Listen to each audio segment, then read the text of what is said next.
Hey, what's up, YouTube, and welcome back to Play It Painted Online. Play It Painted Live.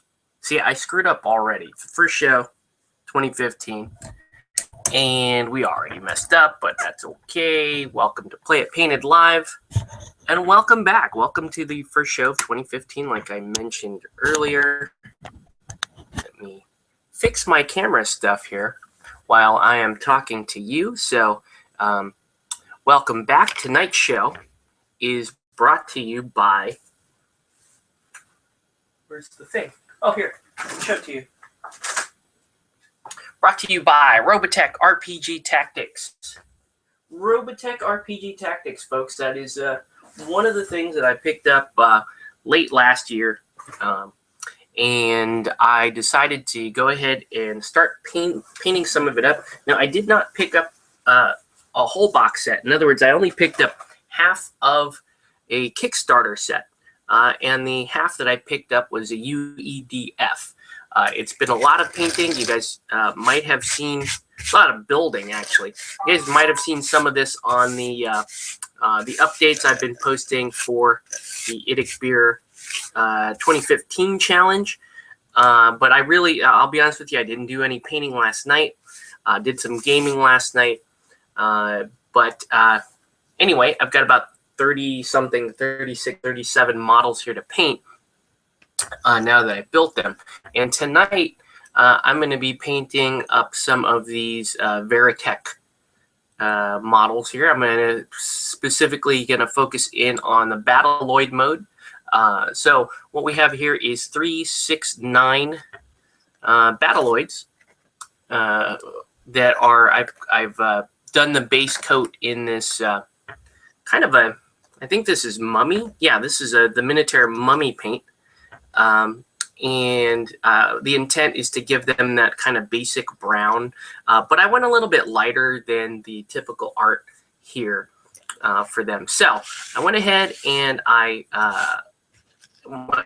after I built, I did some airbrush painting on them. I put the mummy down. Let me see if I can actually get this to focus a little bit. It's just too, oh, we had it there for a second. But yeah, it's, so I got that base coat down, and then I went back and washed it with a black ink. So you can see that, I've got the detail, the lining there done. And so now it's really just a matter of painting in the details and finishing up the basing, and then we can get these done. Now, the reason why I'm painting the Battloids is because the Battloids pretty much be a blueprint for the rest of the models, because I have to paint the Veritech mode and the Guardian mode the same as the Battloids. So I'm going to stick with this regular kind of beige white motif that we have here. I think the idea here is we're going to go white up the legs, white on the little under parts of the arms here, and then white on these fins, some white detail on the wings. I think that's going to be it. So anyway, to our one viewer right now, welcome back to Play It Painted Live. Happy 2015 to you. Hope you had a good holiday, and we're gonna get set up with the painting here. So sadly, tonight is going to be somewhat tedious painting, and of course, I'm going to continue on with that famous Play It Painted ramble that I typically do, where I wander aimlessly through my thoughts about miniature gaming and so forth. So, once again, if you're just tuning into the show, welcome back to Play It Painted Live. Let us know what you're painting, what you should be painting, or how about for 2015 if you have any goals for painting this year.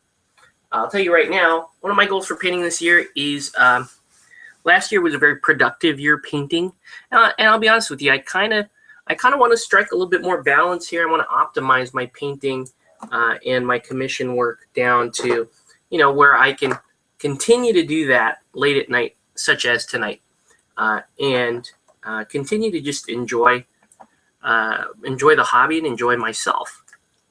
So I don't know that translates into anything specific. I'm going to continue on the same painting path that I normally am, but if things get too hectic, guys, I will, for the sake of my family and my sanity, slow the train down.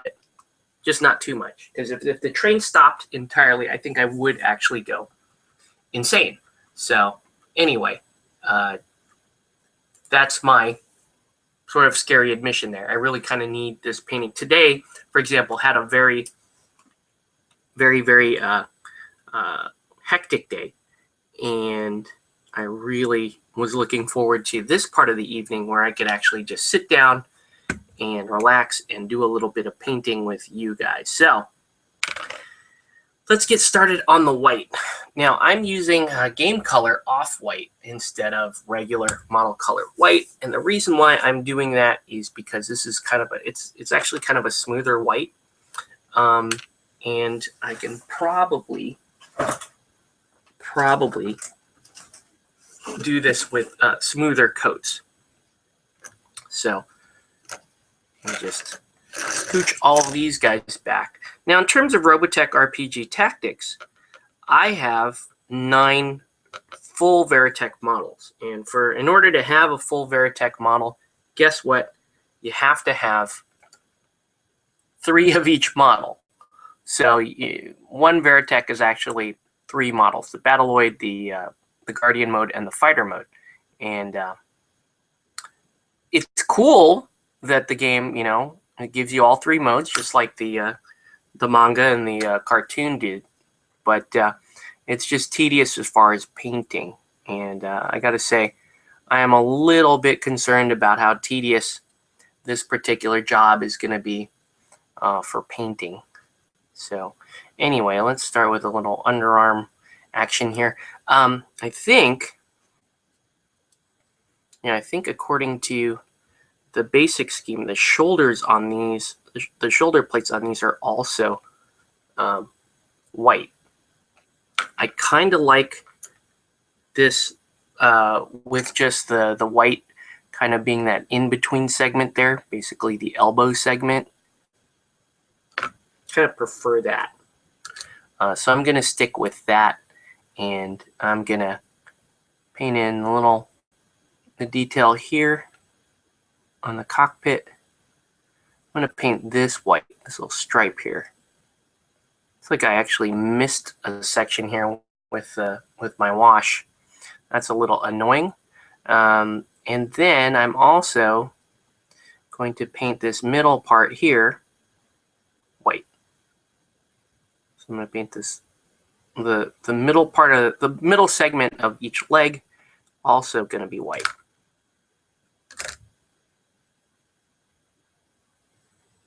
And I'm doing a thin layer of the Model Color White here because the emphasis is to stay with a smooth layer as opposed to trying to get your white to hide on one coat there.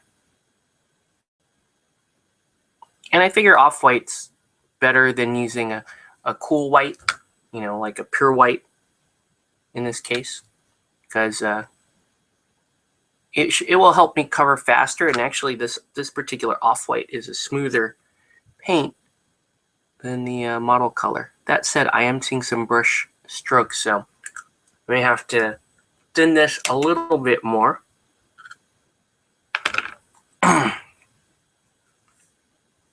So thinning it out.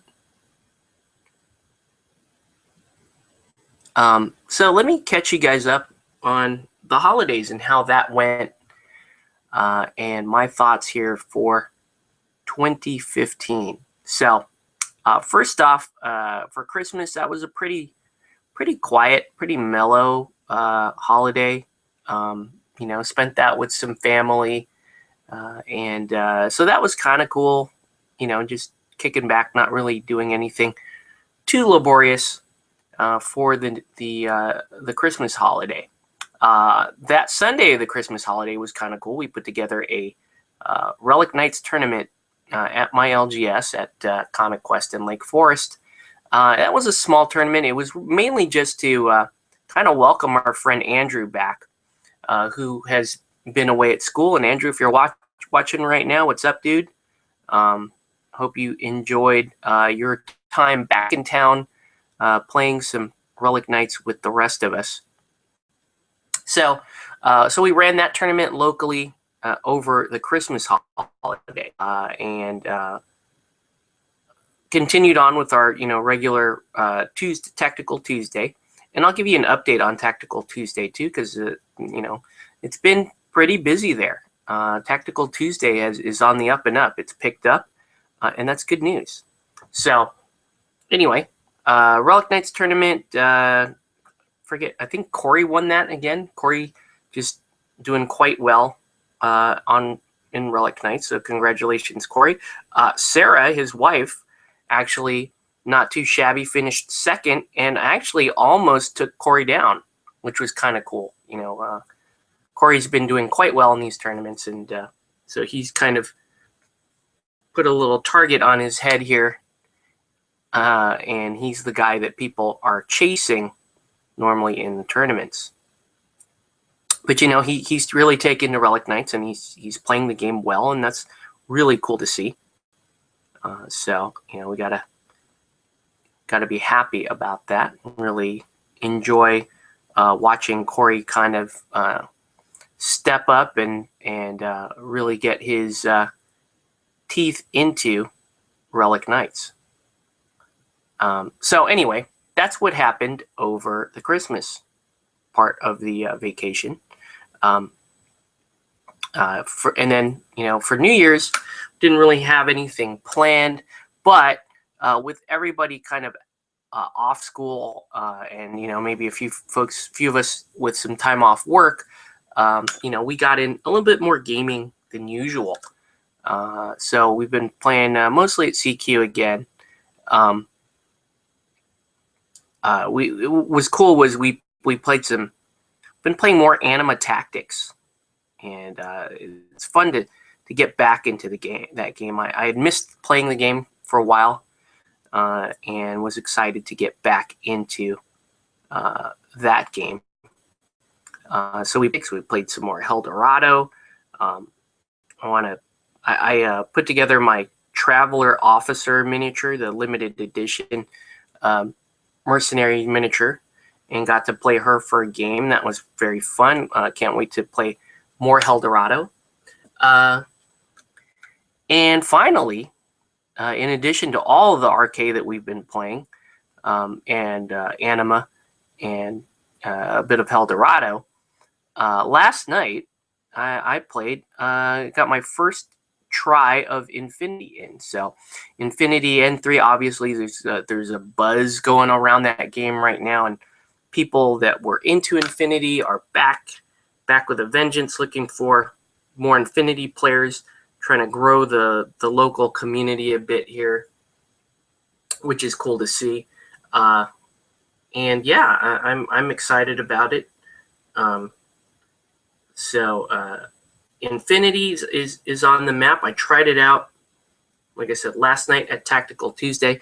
I'll give you guys my my input on that in just a minute here. So yeah, it's been a fairly relaxing holiday. Never that excited to come back to work, but at the same time, I gotta admit I was kind of missing doing some of these live feeds where I can just paint and ramble and basically just enjoy myself here on the show.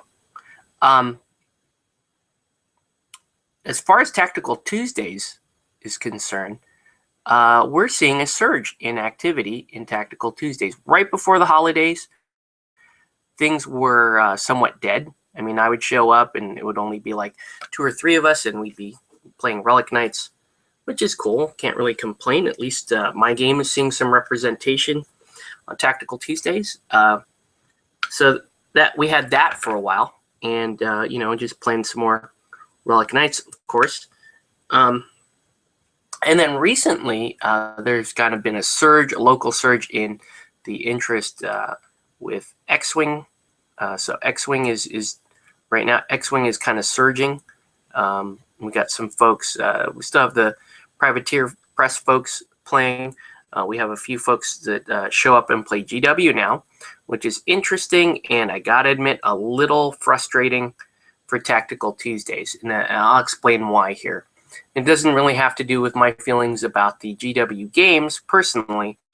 This is more of a space issue because, as you guys know, you GW players or folks that have played GW, you know that a typical game of 40K or fantasy between two players will take up a 4x6 table for a regular full-size game, whereas just about everything else on Tactical we play on Tactical Tuesdays is either a 4x4 or smaller.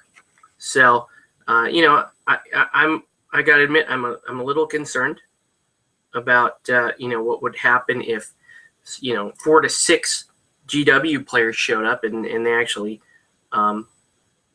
actually prevented twice their number from playing another game, like say Relic Knights or say Warmahordes.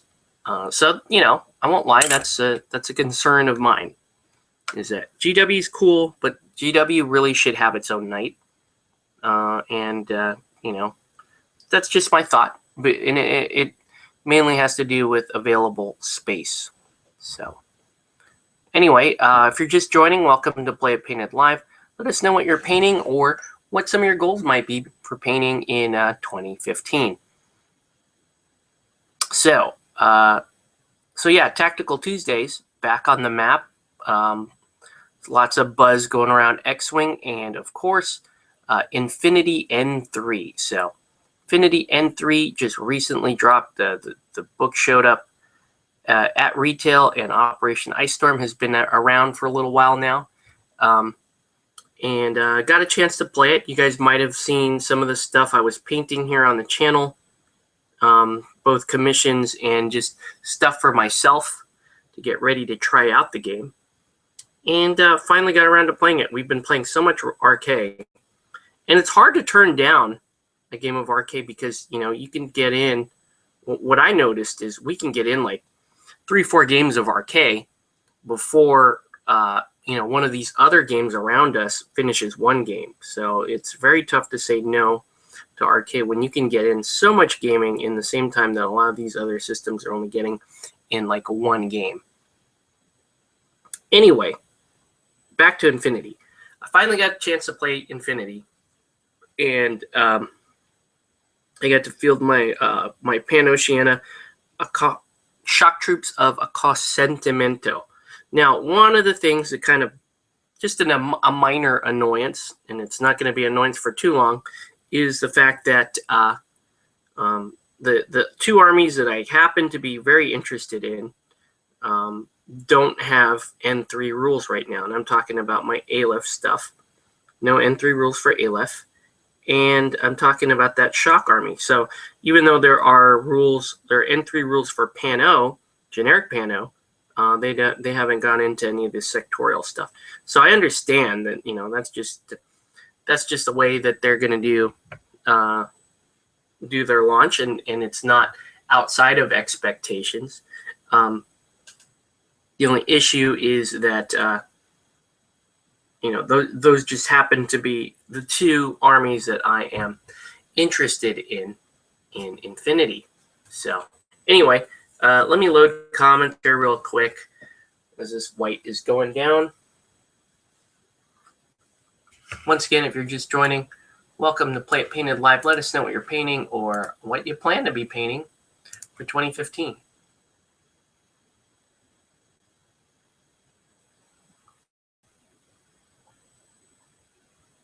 Okay, and no comments yet. Probably going to be a very quiet evening. I didn't really boost this post on any of the like SoCal Tabletop or anything like that. And the reason why I didn't do it is, it's just such a relaxing evening. If I had a guest and a topic right now, I'd probably, put myself out there a little bit more for tonight. But as of right now, it's all good. We're just gonna continue on with our painting and talking. So after trying Infinity, there's some stuff that I really like about the game. There's some stuff that's just kind of not terribly interested in. And there's some stuff that kind of concerns me. Not so much about the game, but I'll be honest with you, it's more about me. It's like some weird philosophical question that came up while I was considering Infinity. So anyway, I got to play my Shock Army. So I was using N3 rules and played in a 3-way kind of a learning game with a couple of friends of mine. And yeah, it was fairly fun. I mean, it was tactical. The whole AROs and the command mechanic, that's fun. And it's tactical. It's interactive. It keeps you invested in the game at all times, and I like that. I don't like, turn-based games in general kind of bug me. I like alternating activations personally, but I can stand a turn-based game like Saga. Occasional game of Warlords or whatever. But yeah, this game is different because it's a turn-based game. But because of the ARO system, you're always invested in what's going on. You're paying attention when during your opponent's turn, because you may have an opportunity to open fire on a character that's making a move action, and you may be able to retaliate when a character starts to open fire on one of your models. So yeah, that part of it is it's fairly exciting, and I thought that was really kind of cool.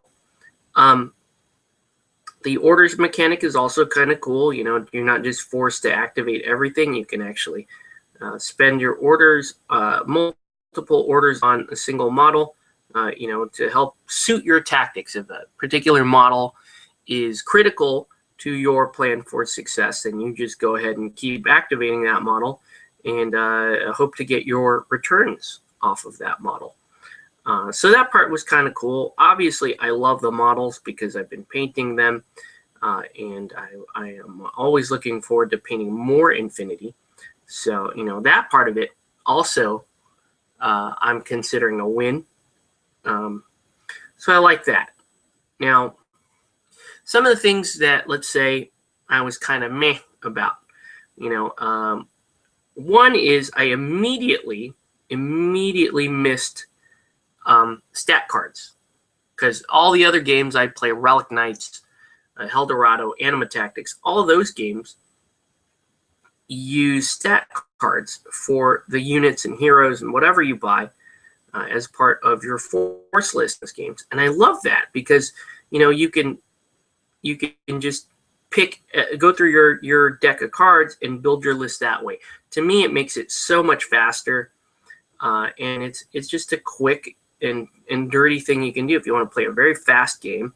You just throw down enough cards to meet your points value, and you can go ahead and enjoy a nice game. There's pluses and minuses to the way Infinity did it, which is like the GW, sort of like the GW style, where the central rule book and or expansion books contain army lists, and you refer to those lists and you make yourself either an online list or you make yourself a physical list. Whereas in Arcade, a lot of times you don't need, unless you're playing in a tournament or something like that, you don't physically need a written copy of your list to hand to another player. Cards are also nice because you can just refer to your statistics anytime you need to. So that was another thing that I was missing right off the bat with no cards. Speaking of the army rosters, I do feel that because the game mechanics kind of are very combat heavy and rely on head-to-head or face-to-face rolls with your opponent, I do feel that the game is a little too listy. And when I say listy, it's a little, you're going to spend a lot of time thinking about your upgrades and which models to take and who to make your lieutenant and stuff like that. And I can understand where for a lot of folks, that's fun. The customization, being able to build your own leaders and your own weapon loadouts in your squads is a very fun thing for most people. For me, I really wouldn't mind just having the ability to throw down the cards of the models I want to field and have them kind of already be inclusive. Have a standard weapon just to keep things fast. I'm not a list builder. I might have been a list builder during my GW 40K years. In fact, I'll say I was a list builder. But I'm not a list builder anymore. When I quit those games, that was one of the reasons why I quit those games, is because there was for me a lot of time to be spent looking at lists and tweaking lists and trying to find combos in lists or strengths and weaknesses and all this list analysis. And sometimes I call it listurbation for fun. There's all this going on, and I don't know. It's just not. I just don't find that appealing. And the thing is, I realize that there is a fairly sizable amount of gamers that do find that fun and that they do like that. And I don't knock them for liking it. It's just not for me. It's not. And I was trying to come up with a way to lay this out in a more global sense here for my little ramble. I really do think that miniature gaming, the miniature gaming hobby and the tabletop gaming hobby, how you arrive at your preference for game system or whatever depends on a lot of factors. It depends on, and for me, it depends on how much time am I willing to invest in X aspect of the game. So, for example, this is Robotech RPG Tactics. I'm right now. I'm content to paint these models and spend time painting them, and try to get some enjoyment out of this painting process. Even though this is kind of a line assembly style painting, I still want to try to enjoy it a little bit more than just the satisfaction of seeing the colors drop on this model and seeing this model become a full-fledged Veritech fighter after a paint job. So let's say, taking Robotech Tactics as an example here, seems like this is a game where I'm going to spend a lot of time building, a fair bit amount of time painting.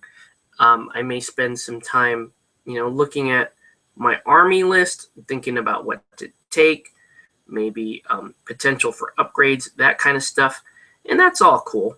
And if I were to put that on a pie graph, I could actually assign my hours spent doing each activity: building lists, painting models, building models, reading fluff,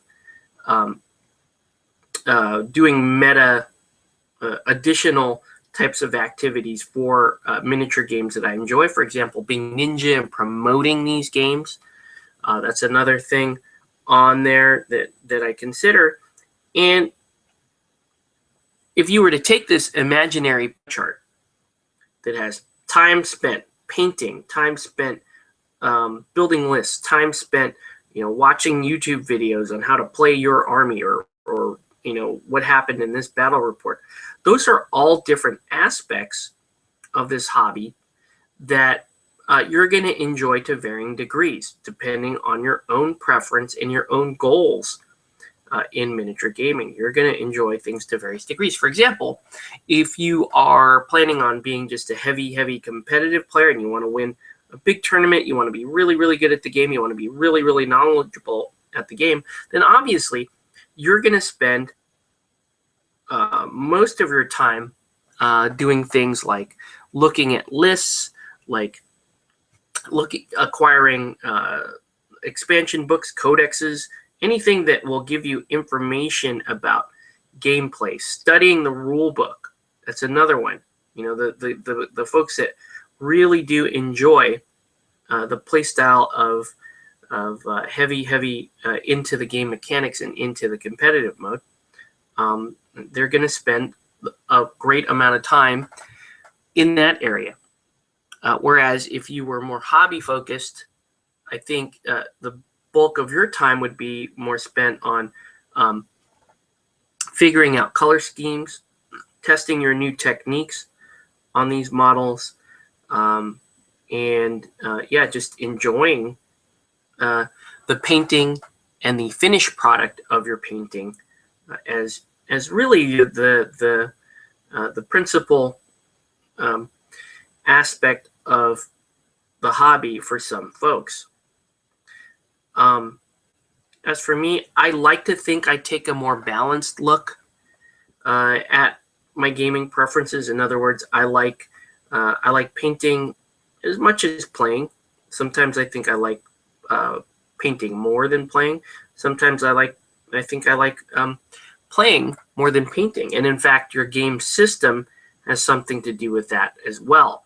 So, for example, I love, and I mean love, I love painting Anima Tactics miniatures. Love them. Love painting Anima Tactics miniatures. I just painted Yuri Olson a couple of days ago, and he's the first Anima model that I've painted in, say a few months now. And I painted him, and I was just like, wow, I can't believe how much I missed this, after painting other lines, after painting, all that SDE, like I typically do, like Relic Knights, Infinity. Like painting those other systems was cool. They're good-looking models and so forth. But for me, give me a good Anima Tactics model, and that's really where I am going to enjoy the painting. So yeah, a system like Anima Tactics, for me, I'm going to derive a fair bit of my enjoyment of the overall game through painting, and probably a little bit less through the game itself. Even though, yes, I do love the game Anima Tactics. I think it's a very fun game. I just think, if you forced me to choose for that particular system, hobby or gaming, I'm going to choose hobby. Conversely, if you were to take a game like, let's say, I don't know, this game, even though I'm just talking out of my ass right now, I have not tried Robotech RPG Tactics, but I've been reading the rulebook, and the inclination I get reading the rulebook is between the two, I would probably enjoy playing this game a little more than painting it.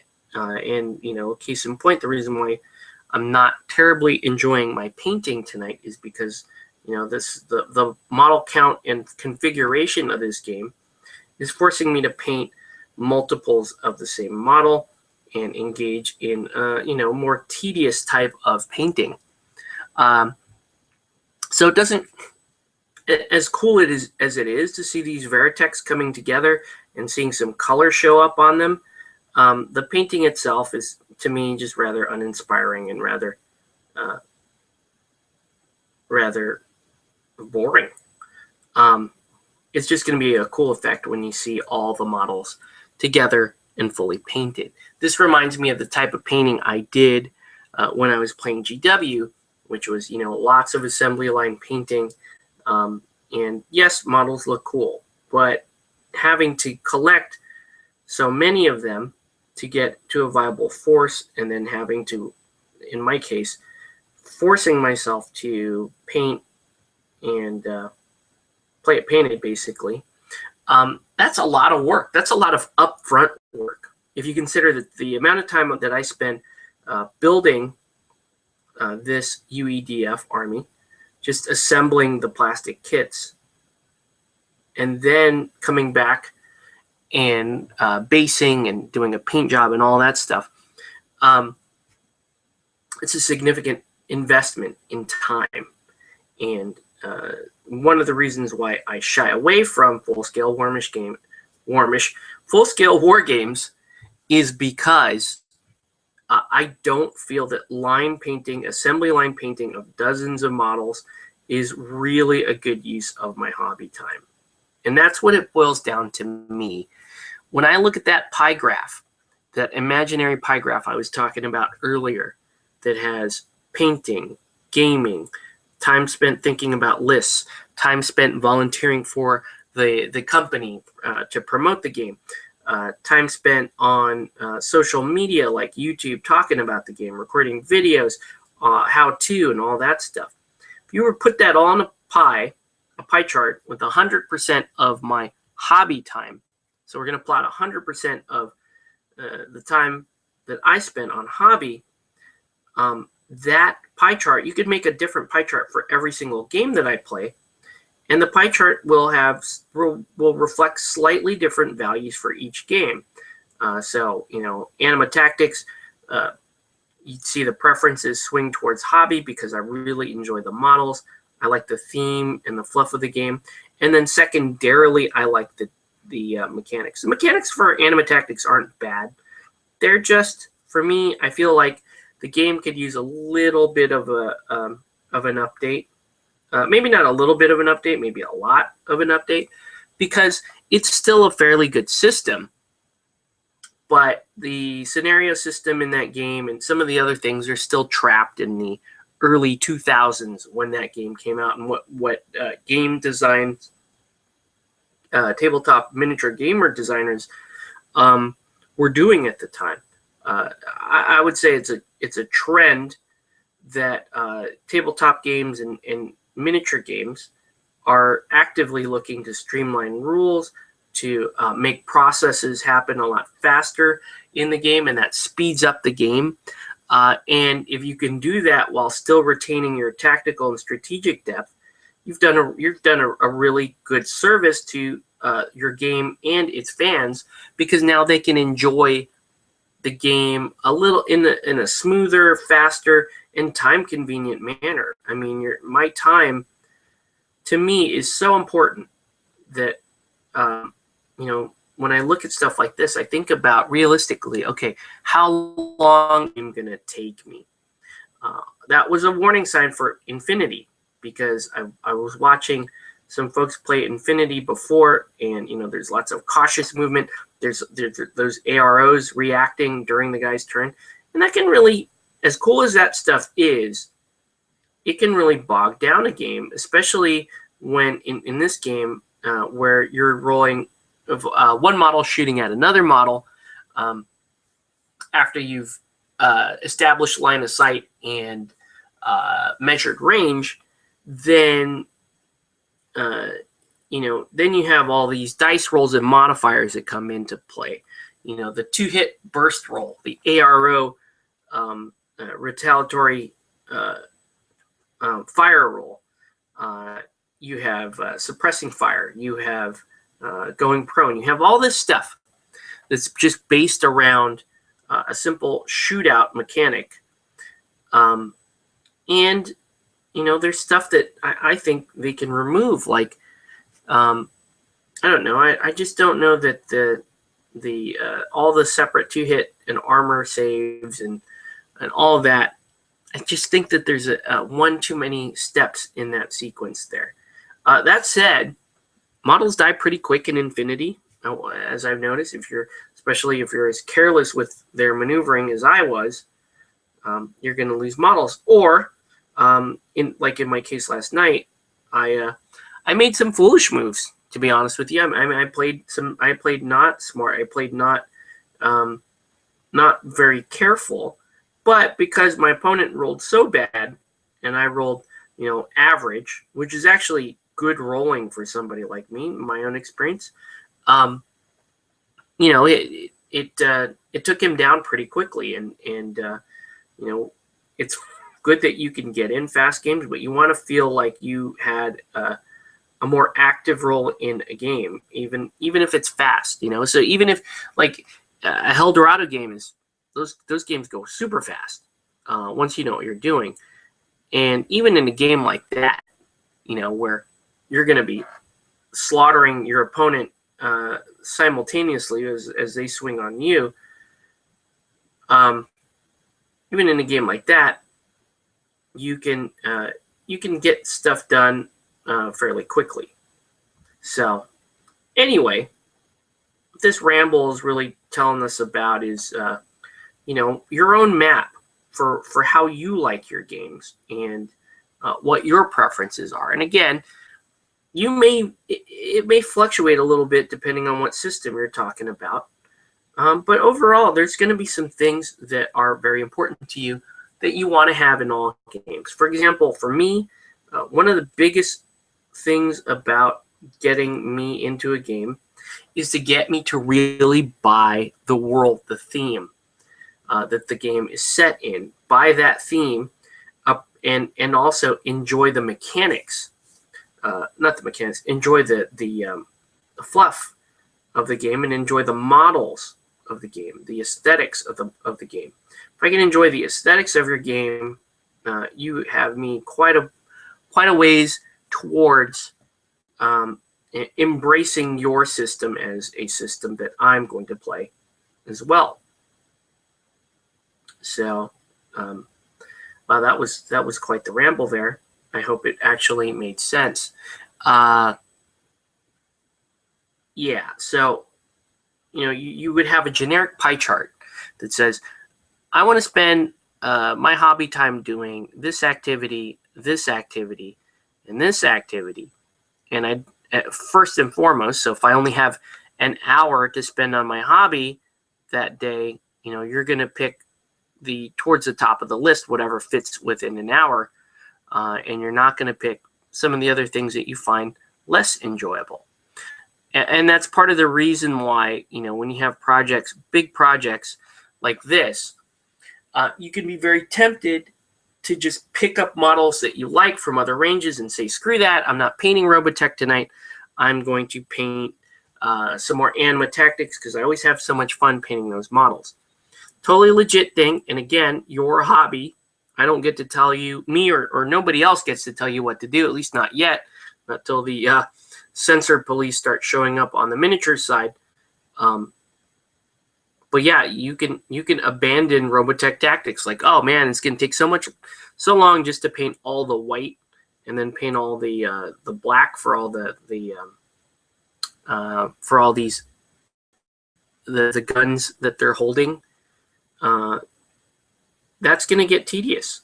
And you might be like, you know what? Just turn it off. I don't want to watch the rest of it. Similarly, we might, look at this and go, yeah, I don't really want to. Tonight, I don't feel like doing this. I'm just going to paint that one really cool model. And what happens, the risk that you run is that this may never be important enough for you to ever finish painting. An example of that for me would be Arena Rex. I have 2 models of Arena Rex left to paint. It really wouldn't take me very long to paint those 2 models. It's a matter of getting me to buckle down and build those 2 models, because that's really where these 2 particular models, that's where the bottleneck is going to be. It's the big lion, which comes in multiple pieces, and then you've got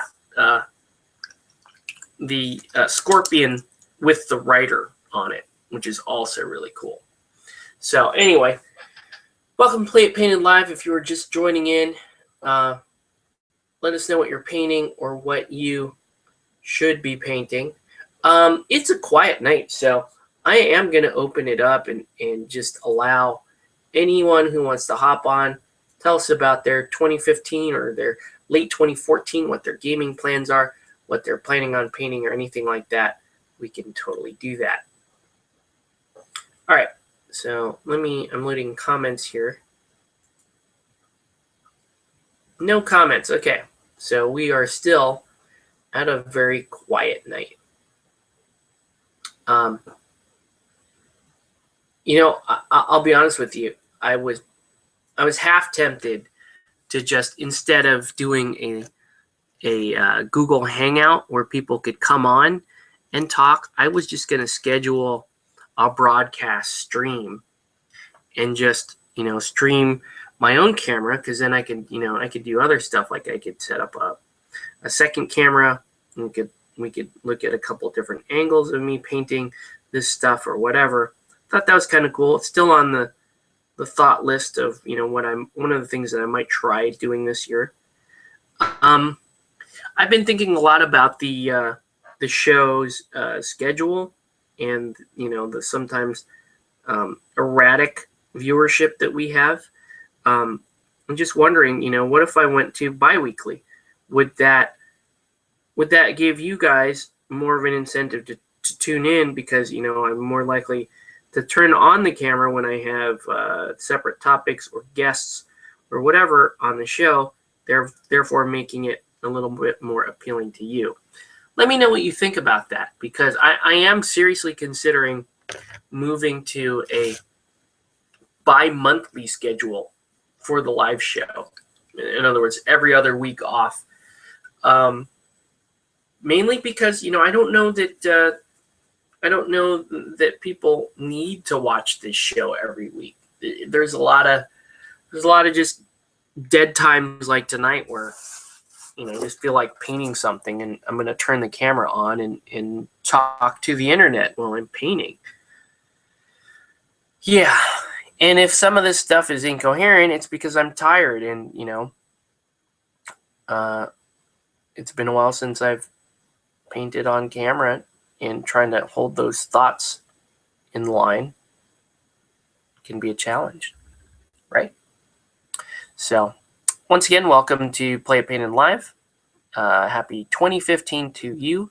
Let us know what you're painting, or what one of your painting goals is for 2015. Ooh, I got a little bit of a problem here. Got a wobbly leg on this guy.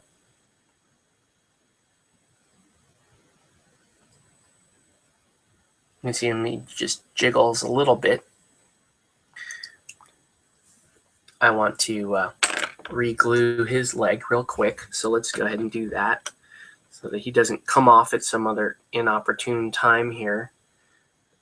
So I'm just going to do that. These are hard plastic models, so you can use plastic cement, which is pretty nice. Use plastic cement to glue them together.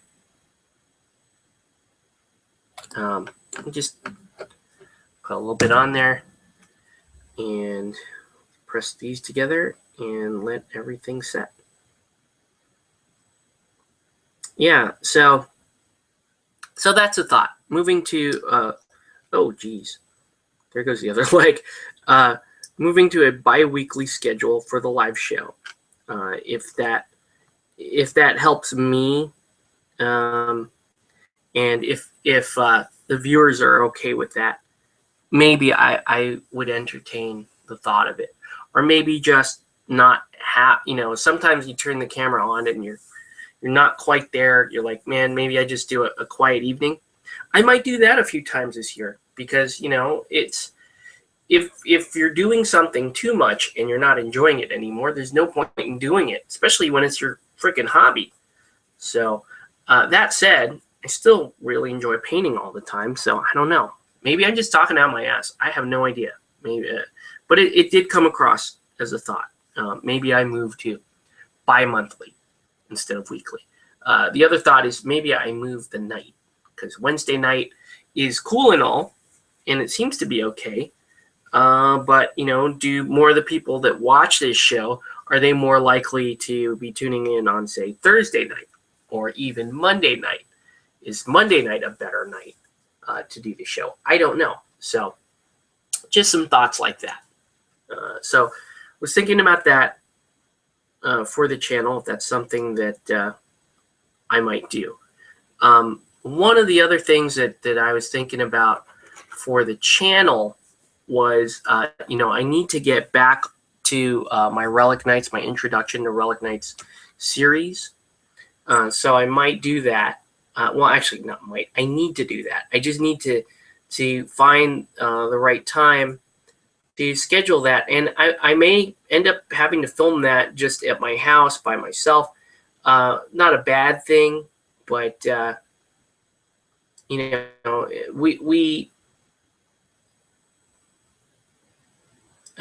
ended up, with all the conversation and the early stuff, we ended up taking longer to film everything than I had hoped for. So let's see. a comment, worldwide weather, Lee Kelkenberg. Hi. Hey, what's up? Worldwide weather, Lee Kelkenberg. Very cool name. Welcome to the show. You can see I'm just painting some Robotech right now. And just delivering my old random thoughts here on miniature gaming and what the miniature gaming I've been doing here in Southern California and the different systems. So yeah, some other things for 2015 for me might be looking at more series. I might do a just kind of a almost like a PowerPoint style series about my thoughts on some miniature gaming stuff, like that pie chart I was telling you guys about earlier. I thought maybe I could do like a little bit of a little more organized talk about that, just because it's for fun. It's not really an attempt to try to educate anyone or anything like that.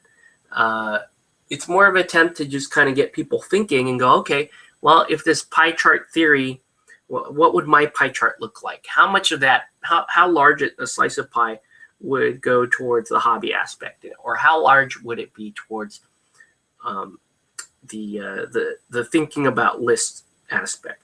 Because everybody's different, everybody's slightly different, and we all have our leanings towards this multifaceted hobby, and I think that's kind of cool.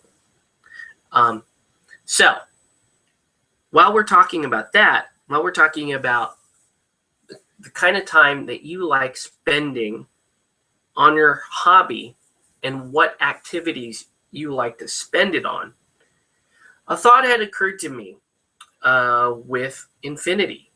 And so we played Infinity, and I made my own like kind of mental observations, stuff that I liked, stuff I didn't like, yada yada. And I recognized that there's aspects to the game that don't particularly appeal to me, but they appeal to a large amount of gamers. And an example of that would be list tweaking and customization, right? A lot of guys, and I was one of these guys back in the 40K days when I liked 40K. We would spend our time, if we were in college or in class or sometimes at work or on our breaks or whatever, just thinking about how do I tweak my list, right? How do I tweak my Eldar list? How do I tweak my Dwarf army list? And it was a big, like, mentally consuming thing. And when I got out of that game, I realized that I didn't like the amount of time I spent off the battlefield, off the painting table, thinking about, oh, I should give them this weapon, or I should spam this unit. I should try to exploit this combo. And I was like, nah, if the choice between customization or just having character cards or whatever that I can just throw a list together in, say, 5-10 minutes and really spend the bulk of my mental energy thinking tactically on the board, actually playing a game, well, I'd rather do that. I would rather sacrifice some customization and the ability to just kind of sit there and think about every optimum way you might put together an army. I would happily sacrifice that if list building is a little bit faster. Because for me, the skill in playing the games, my preference is I'd rather see tactical skill. I'd rather see maneuvering skill. How do you use the pieces that you've configured together in a playable force, as opposed to putting together this, crazy hyper optimal unit that relies on a lot of passive strengths. And I'll explain passive strengths here in a minute.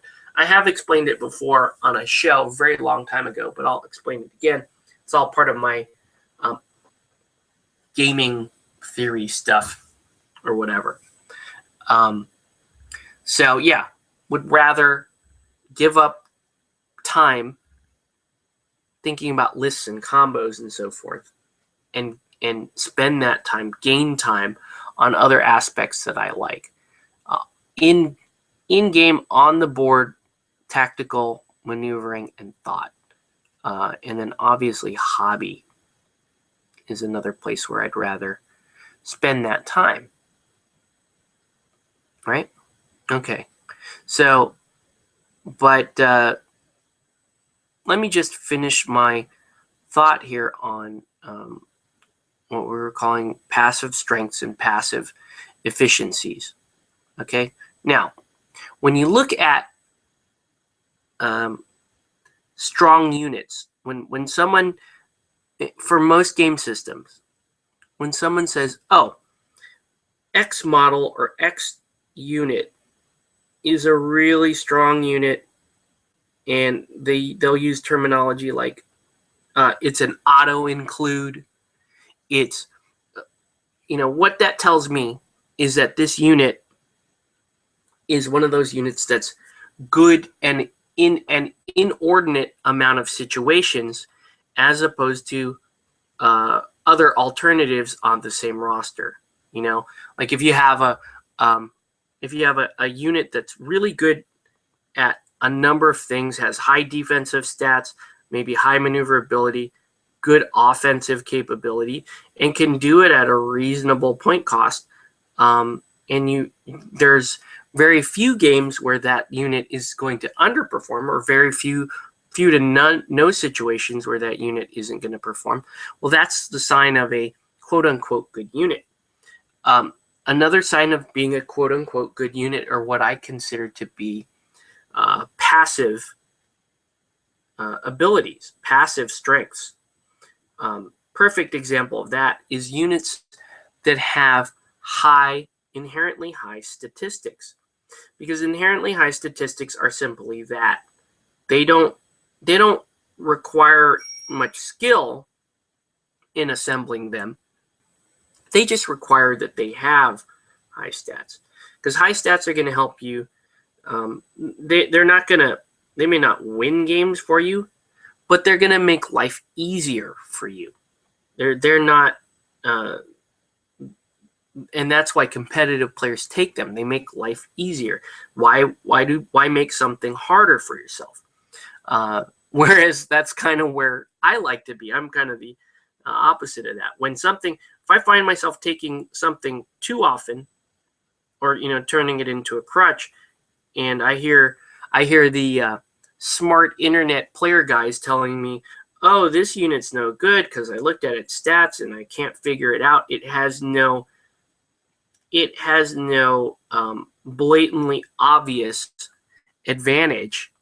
That actually makes me attracted to wanting to play that model and try that model and get and learn that model.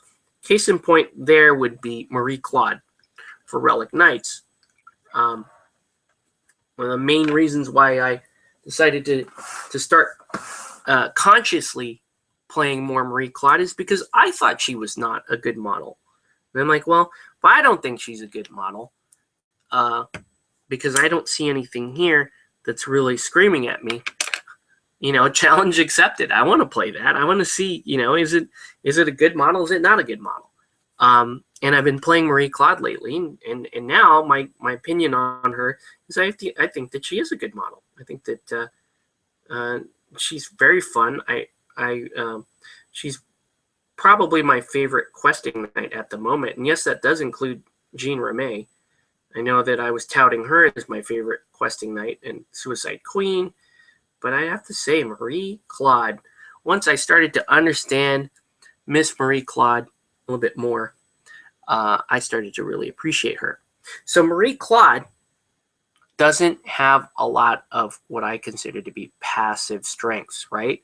She doesn't have high armor. That's a passive stat that makes life easier for a player regardless of their in-game decisions. She doesn't have some other things like like cost-efficient attacks for high damage, or in the case of Relic Knights, overcharge, right? If you have a cheap overcharge attack in Relic Knights, you're kind of a badass, and you're going to want to spam that overcharge attack, and you're going to want to take advantage of how optimal that particular attack is. Another example for Relic Knights is Scully's AoE, basically the bombs that he throws all game long. It does not take skill to play Scully and keep him in an activation queue and just continue to throw bombs. Sorry, and I know, Corey, you play Scully quite a bit, and actually we've talked about this, and I think you agree with me. It's just something so easy, and it's almost passively easy, right?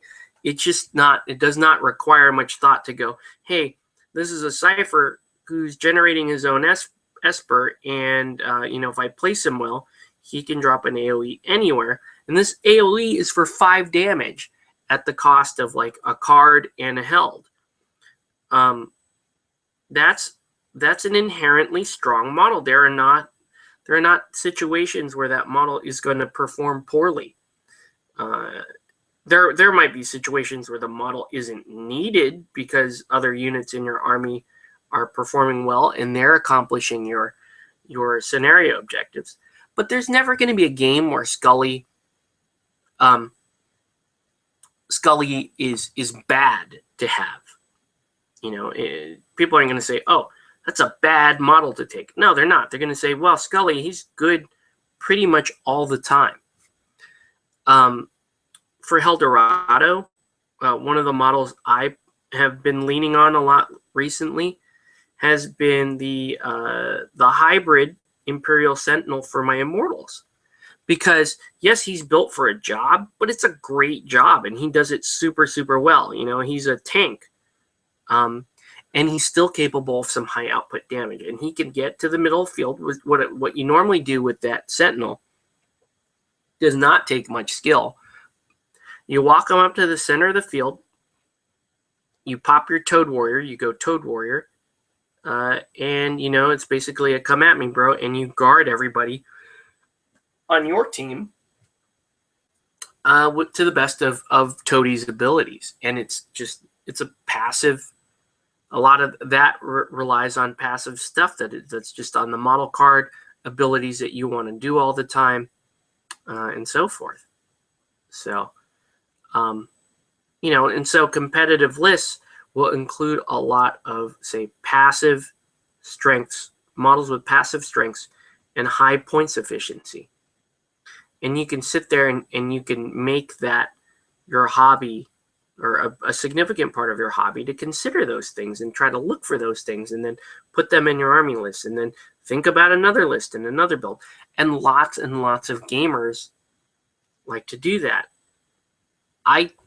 Me personally, I just don't.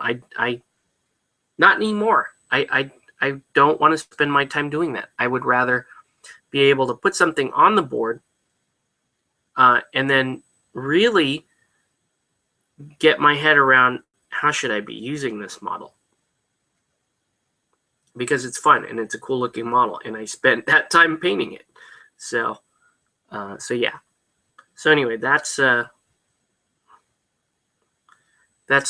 another part of this rant, which is then going to segue into another section. But before we do that, let's go ahead and load comments, see if anybody has anything to add. All right. No other comments right now. Once again, I want to thank you guys for tuning in to Play It Painted Live. Welcome to 2015. Let us know what you're painting, what you plan to be painting. Okay, so anyway, it was just things like, I was calling Infinity kind of listy. I could see a listy element to it, right? Because, you take this guy, you give him this machine gun, or you give this guy the landmines, or you spam this unit, and you build this way. And I heard lots and lots of that. And yes, miniature gamers love to talk shit about their lists and what they're taking and what they should be including, yada, yada, yada. But I could really see in Infinity how that is perhaps a more, I guess, a more principal part of the game than it is in, say, Relic Knights. Now, in Relic Knights, we give each other list advice just like every other game, just like Helldorado, just like Anima Tactics. But in Infinity, I just felt that a lot of gameplay seems to be related to how you are going to build your little warband and how you're going to load them out. And it's just not my thing. And it kind of led me to this thought, hey, I know that lots and lots and lots of players that play tabletop games, not just miniature games, but tabletop games, Magic the Gathering, board games, collectible card games. A lot of them rely on or really enjoy that aspect of hyper analyzing lists and stuff that you do in preparation for a game that will lend you some inherent advantages during the game. And it's just not my thing, but I recognize that that's a widespread gamer preference.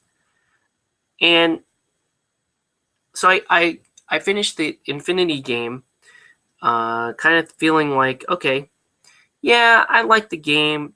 I have my own misgivings about it, but it made me question, because those misgivings are things that are typically are common to a lot of widespread successful games out there. List building for one, heavy combat emphasis for two. Am I just anti? My gaming preferences don't line up with a certain sizable portion of the gaming community. Am I like a perpetual miniature hipster? And I've been called that, actually. And you know what? That might be true. I don't know. I just don't like the standard stuff as much as the other guy does. And I understand it's a reliable thing. Heavy combat games are fun, and they have that widespread appeal. That's part of the reason why a lot of us really like miniature wargaming, is because of that combat aspect to these games. So, yeah. So my thoughts kind of turn to, am I kind of the hipster? Am I just a guy that really doesn't like what most people like in their miniature games, and that's why I'm attracted to these smaller niche games that offer different stuff that may not appeal to all the tabletop miniature gamers, but appeal to a specific crowd, such as people that think like, that have similar preferences as my own. And if so, if I am a miniature gaming hipster, how bad of a problem is that? It means, for me personally, I feel it means that whatever game I want to play, I better be damn willing to promote it locally, unless, of course, I happen to one day really like one of these more mainstream games. Now, I like Infinity. I'm going to play Infinity casually, but only casually. So I don't think, I'm not worried about not being able to find Infinity players. The minute we started to play or look at Infinity at the LGS and on the Facebook groups and stuff, people started coming out of the woodwork like, hey, I'm looking to play some Infinity. Who has Infinity? So I'm not really worried about that. What I'm worried about is kind of the long-term thing about me that I was thinking about, that like, hey, no matter what I pick, it's just not going to be very popular. And that's going to mean I'm going to have to spend a little bit more effort promoting the games that I want to play. And in doing so, is that really a overall something that I'm willing to do all the time with games that I like?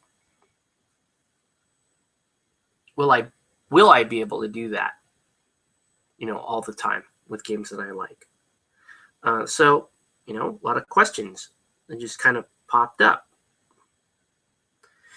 I really do wish that, Infinity, with its depth and everything, really screams it wants to be a primary system. It wants to be your primary system in the same way Privateer Press is for people, in the same way GW is for people. And I guess that's okay. Relic Knights also, you can actually enjoy Relic Knights just with one set of stuff and enjoying your in-game depth of play, tactical play. You could do stuff like that in Relic Knights and not really have to continue to collect or continue to throw money at it. But gamers love throwing money at stuff. They love upkeep in their games. As much as we're going to tell you verbally that we don't like spending money on our games, look at the games that are cost efficient. A lot of those cost efficient games, and I'll use Mantic as an exception to what I'm about to say, because Mantic is a very cost efficient game that a lot of people are flocking towards. A lot of these cheaper games that offer, in my opinion, good gameplay and high quality miniatures, they just don't see the kind of press, because people are like, I can't wait to buy the next new codex, and then you show them, hey, it's only $70 to buy a full arcade army. They're going to say, well, yeah, but I can't afford to buy another system right now. And I'm not picking on GW players. I'm just saying, hey, this is something that I've noticed. So I can't afford to get in another game, to buy another game right now.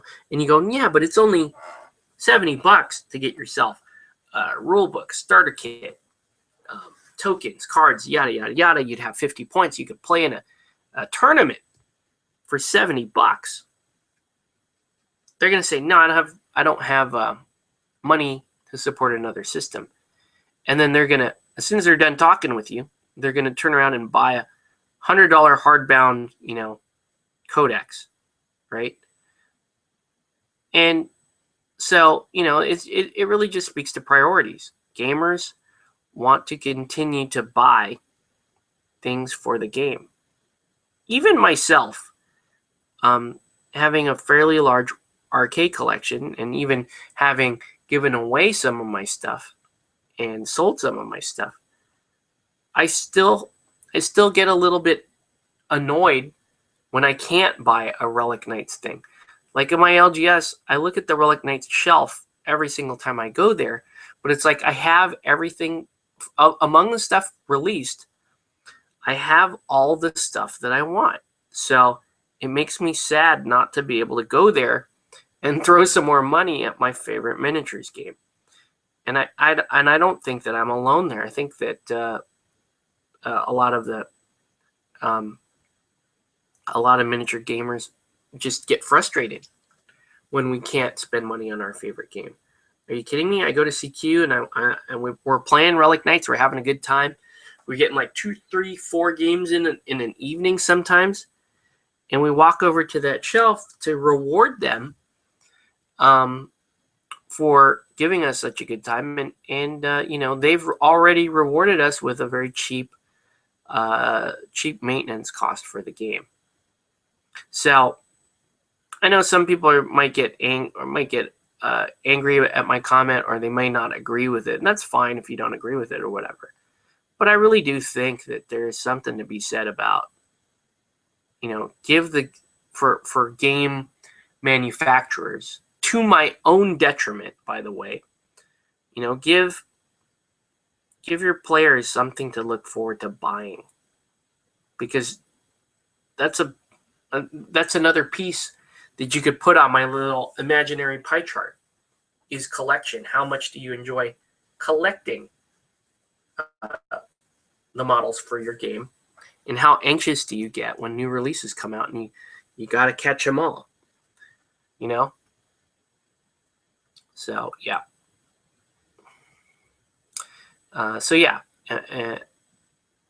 Let's just be honest about that.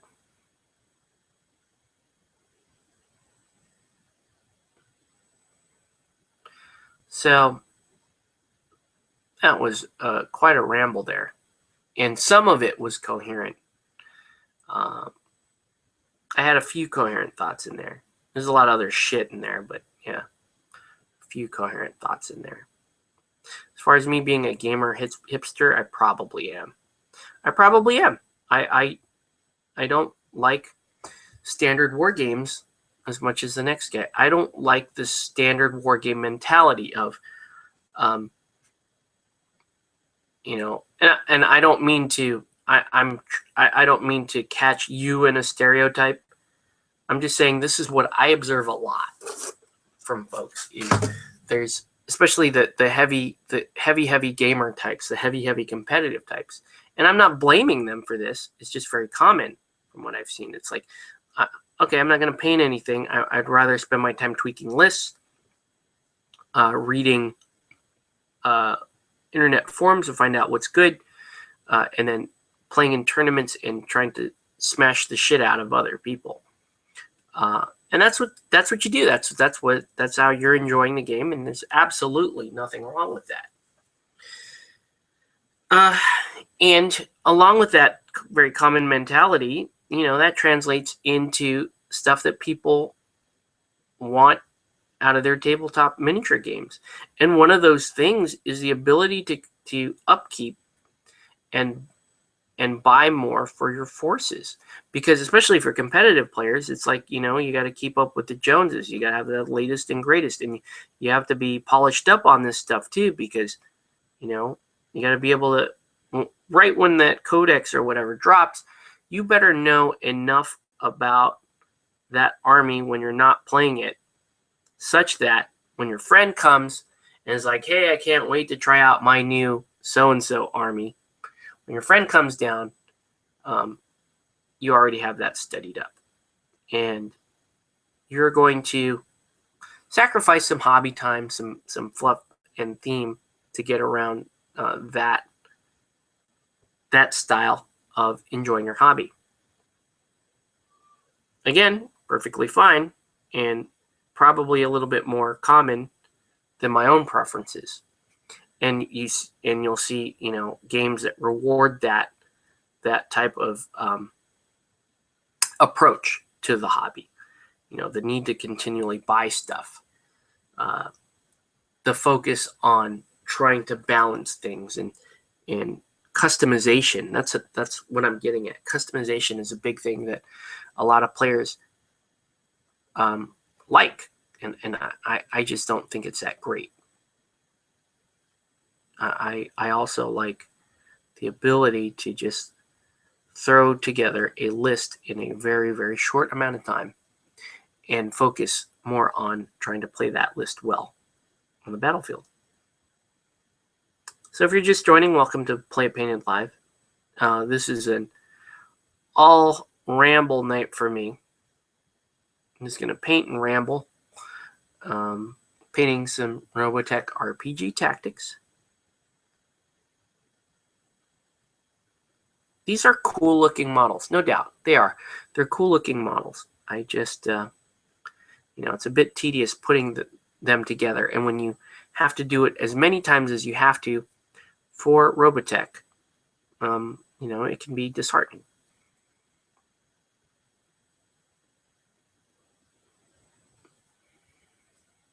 This white's pretty cool. It's starting to get a little cakey though, so I'm going to refresh the white here. I'm going to grab a sip. And while I'm getting a sip of my drink, let's load comments. See if anybody else has any comments.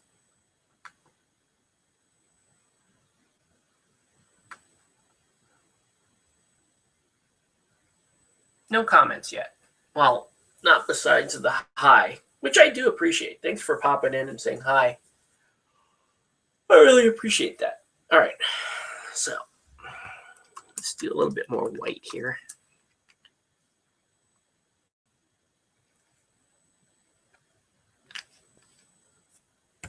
I may have to come back and just do 2 layer. Actually, you know what I should do? I think I may end up doing is I'm going to do this as the first coat of white. Then I'm actually going to take a little of that Vallejo Model Color Pure White and use that as a highlight to give me a stronger white overall for these.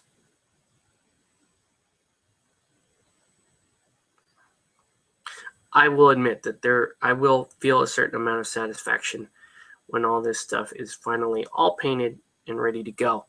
Probably be some time though before I actually play a game of it. And that has more to do with availability of players and just, again, priorities. I don't know that, if it's going to cost me an evening worth of gaming to learn Robotech RPG Tactics from a guy that's not really going to be around much to play. That may not be the best investment of my gaming time. I might be better served just playing Eldorado or Relic Knights or one of the games that I'm already heavily invested in. And you see, that's a similar mentality for folks that are gun shy about trying the smaller manufacturer games too. It's like, oh, I'll never be able to find somebody, and I don't want to spend my one weekend per month gaming, looking for players. And that's why it's like, well, I'll just keep my GW or my privateer army because, I have a fairly good likelihood of just being able to find a pickup game if none of my friends or regular opponents are around to play me. So I can see the logic there, and I can see how it benefits gamers on a schedule.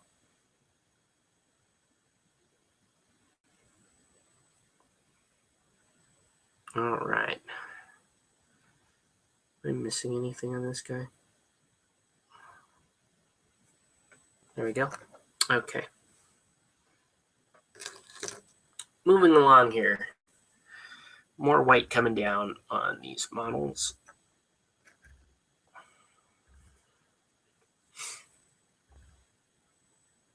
But yeah, I was this close to just putting together an anima model and painting it instead of doing all this line painting. Because if you think about it, I'm going to do all this line painting on these 9 models here. I'm still going to have 18 more models to paint in the same scheme. So all this white that I'm painting right now, I'm only going to have to paint this 18 more times on more models to finish what amounts to, as I believe, 2 full squads of Veritech fighters. Well, hey, at least it's enough to game. It's just so tedious and repetitive.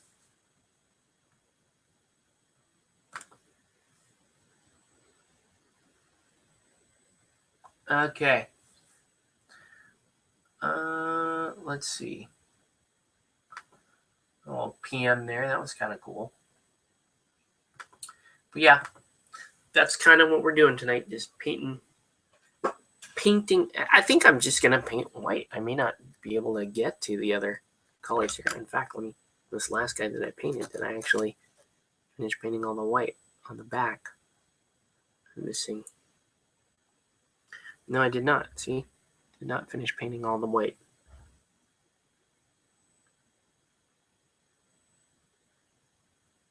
It's just so tedious.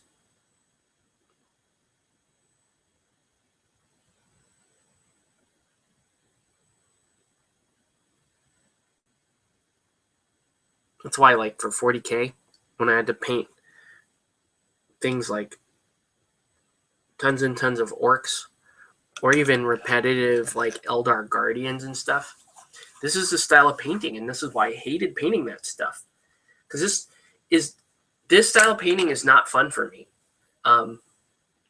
This is about achieving a larger scale effect, and then maybe, if I wanted to spend a little bit more time painting something like a character model, like a leader model, like this guy. Wow, I can't even get really focus. Oh, there you go. Like that guy. You know, I'll come back later and paint in a little skull eater guy there. But this assembly line, let's just continue to paint white on everything, is fairly mind-numbing. And I don't recommend it. It really wasn't until we left the large-scale army game that I can say I really started to enjoy painting. Because all the models were characterful. You know, you're painting like a dozen or fewer models, and because they're all like more individualistic, you can vary up your color schemes. You can do a lot of characterful painting and really enjoy that aspect. I love the aesthetic for Infinity, and it's decent enough to paint, but if somebody handed me too much Infinity to paint at one time, I'd have a problem. I would be very demotivated to paint. That's part of the reason why, you know, I tell people that bulk buying miniatures is fine from a money standpoint, but that could very well dishearten you from actually getting in and painting any of it. So bulk buying might be great for folks that never intend to paint stuff. But if you actually intend to play all painted stuff, you know, a more expensive yet probably a little bit more mentally rewarding thing to do would be to go ahead and just buy a few models, paint a few models, and then move on and just keep doing that until you have a fully playable force. I did that for games like Malifaux. I did that for Helldorado and Anima, and I greatly enjoyed the painting part. So that was well worth the extra money that I spent, you know, buying retail or close to retail, as opposed to buying somebody's half-glued Silver Brigade on eBay. You know, so anywho. So yeah, bulk buying, just be careful. You're gonna bulk buy. If you're not really a painter, bulk buy. You know, save yourself the money. It's usually a pretty good deal on that stuff. And you know, if I get hard up for money, maybe I'll put an entire force up on eBay, and you can just buy that for relatively cheap, I hope, and enjoy it.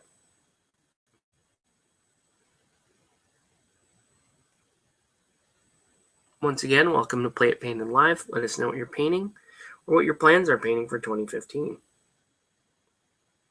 2015 is going to be an interesting one for us here at Play It Painted. We still have a good amount of shows to do on the con season, and that should be good. We're still always looking for talent, for people that want to be GMs, people that want to host events, people that, you know, don't mind being a little reliable so that they can get free tickets to a convention or whatever. So yeah. So we have our regular convention schedule. We're going to shift priorities a little bit in terms of our gaming. We're heavy into the Ninja Division stuff, and we will always feature that at large conventions. But, you know, we're going to focus in on the new stuff, the Relic Knights and the, you know, whatever, the Ninja All-Stars, the other stuff that Ninja has in the pipeline.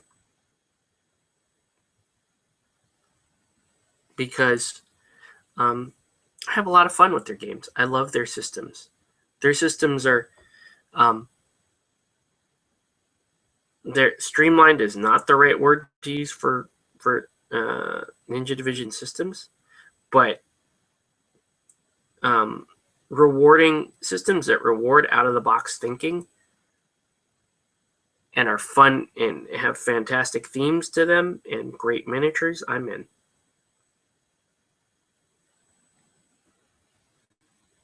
And I am getting so tired here. Sorry for like complaining, but literally I'm stuck on the same color here And I'm getting tired, getting bored, and it's been over an hour and I'm still painting white on 9 models, might I add, because it's just edge work and highlighting.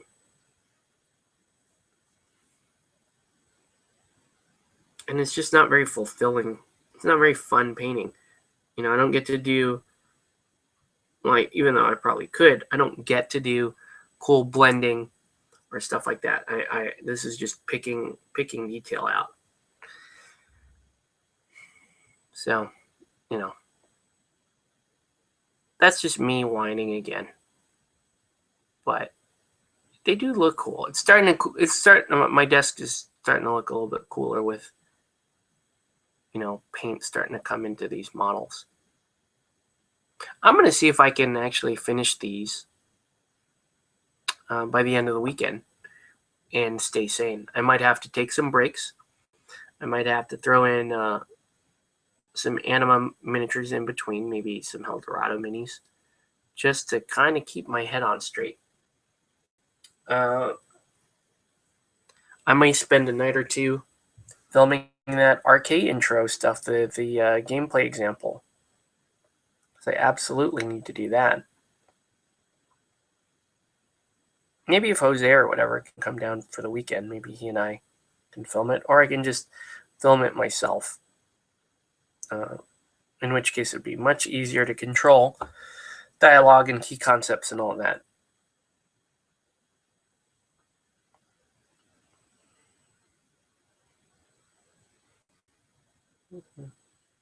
Yeah, man, I don't even think I'm going to get out of this color.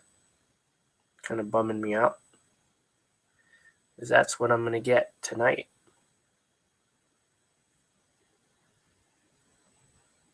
But it's all good.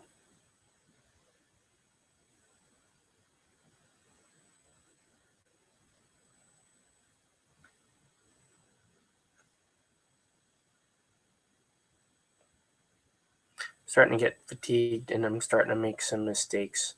And it's bothering me. I'm just not used to this heavy, repetitive line painting anymore. I did it so long for Warhammer 40k. I hated it. And now I'm doing it again and still hating it. It is kind of bothering me that this is making me hate painting because I love painting so much. It's just what we're doing here, I don't know that I want to call it painting. It's just like tedium.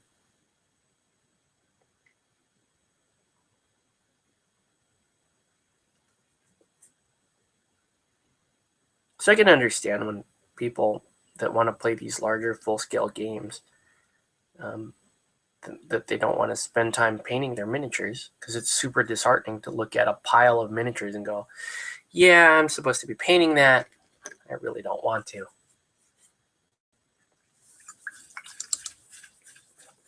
All right. Looking pretty cool so far, though. They are. No lie. Did I paint? Make sure.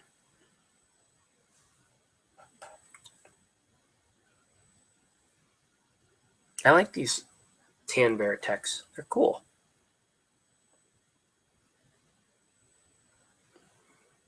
I'd consider doing so that's like maybe doing the Mars chapter where they're mostly red, but this is also quite cool.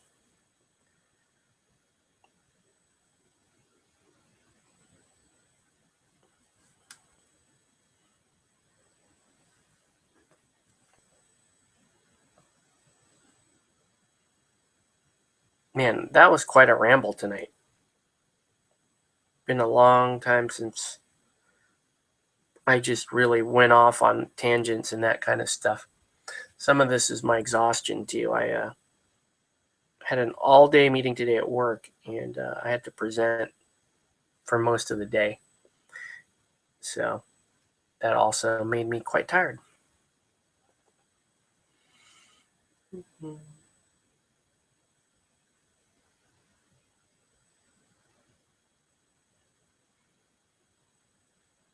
Yeah, I really think I'm just going to get to the end of this white. I'm not going to be able to switch over to the black parts of the model yet. The models, I should say. You know, such as these vents here, the top of the leg. Those are going to be, I'm just going to paint those in model color black gray.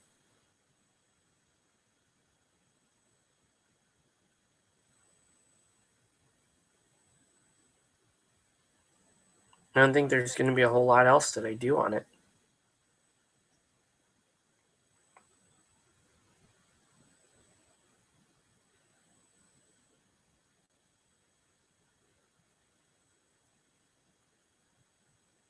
Once again, welcome to Play It Painted Live. Happy New Year.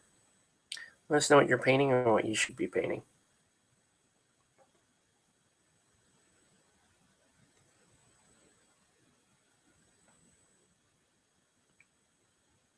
Any other goals for 2015 for me?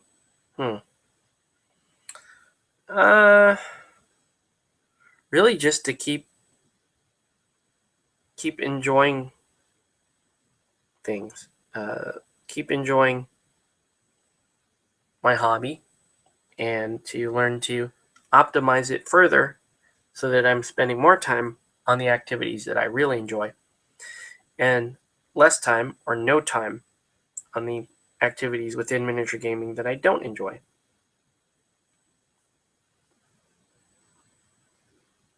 Do I have any channel goals? Yeah, I still need to finish that RK intro, obviously. So that's going to be a channel goal for me. And then I guess do some tweaks to this live show format. I think we have an opportunity here to make the show a little bit more entertaining for folks that are going to be tuning in live as well as checking it out later. You know, what are some things? And if you guys have any suggestions on what we might do to make the live show more enjoyable to you, or maybe even my channel in general to make that more enjoyable to you, let me know, because I want to hear it. I want to see if I like your idea, I'm going to try it.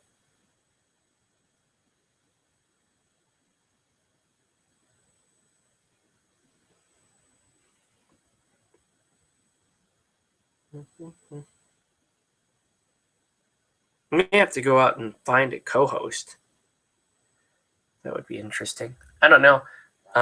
I really appreciate folks that just come on and lend a hand for whatever shows they want to lend a hand for, or just want to come and hang out. Totally cool with that. I think it would be cool to have a co-host. I think it would be cool to have a regular person that I just bounce my inane ramblings off of, and maybe they do some ramblings of their own. So yeah. If you guys out there have any suggestions or want to throw your own name in the hat, then I'm cool with that too.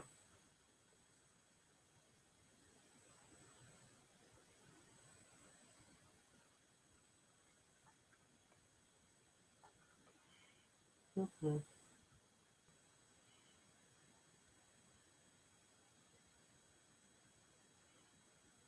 Yeah.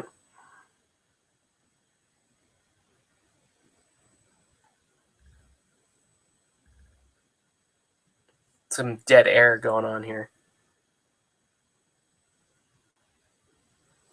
But yeah, I think that's it for my goals, for my channel goals, and for the club goals. Our club is always done pretty well to find, the right personality, the mix of personalities to fit on a team, and also to do our regular gaming with. I think we've done a pretty good job doing that. The thing is, as you gamers may know, we have attrition. We suffer attrition quite a bit. It's because gaming is such a leisurely hobby and it's expensive and inefficient one. It's the first thing that gets dropped whenever You know, people have real life stuff that they have to do, and that's totally understandable. What that means for us is that we suffer a fair bit of attrition, and we always have to be ready to, we always have to be on the lookout for more folks that we can add to our inner circle of gamers, or maybe in my case, it's not so much the inner circle of gamers that I'm looking to add to. I'm actually looking to add to some folks that want to go to some of these shows with me. So, you know, that's the yeah, I don't know what I'm saying anymore. I'm so tired, man. This is like the sad, tired show. Should have called this one the Sad, Tired Show. Because we're both sad and tired.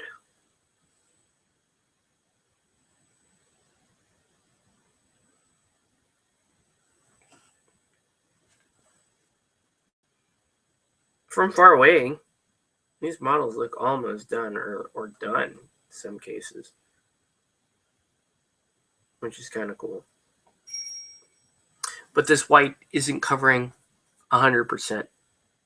So I have the option of just doing another coat of white, or, and I'm entertaining this option, highlighting with a pure white,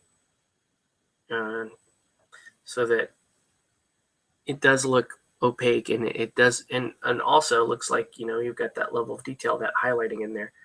Now, I've never painted anything, you know, where the human size is so small. The Robotech kits I was used to, the Macross kits I was used to growing up, were a bit bigger than these. That said, it is really cool. It's really, that's a really cool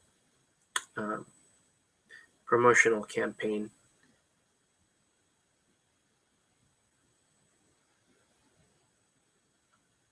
What was I talking about? Man. Promotional campaign for Robotech?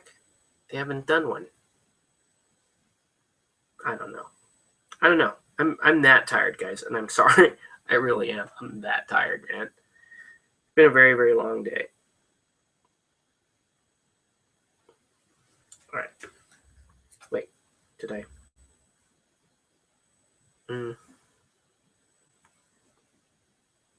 Did I finish painting everything that I needed to paint? Not quite.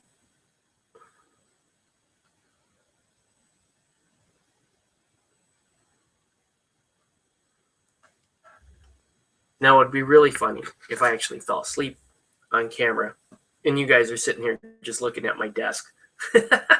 Wonder if, like, you heard me snore. Like, if you heard me snore, if that would be kind of a giveaway here. But we're doing pretty well. And once again, I really do appreciate you guys and your continued support of the channel, and just hanging out and viewing these videos and commenting where you can or you feel like. It's all been really good. What, this model has so much loose on it. I don't understand. This is the one that I glued the legs on earlier. Now it looks like that torso part is also loose. Is there something wrong with my glue from, you know, when I glued these like a week ago now? Is my glue bad, or what's going on? Let's make sure that this sticks.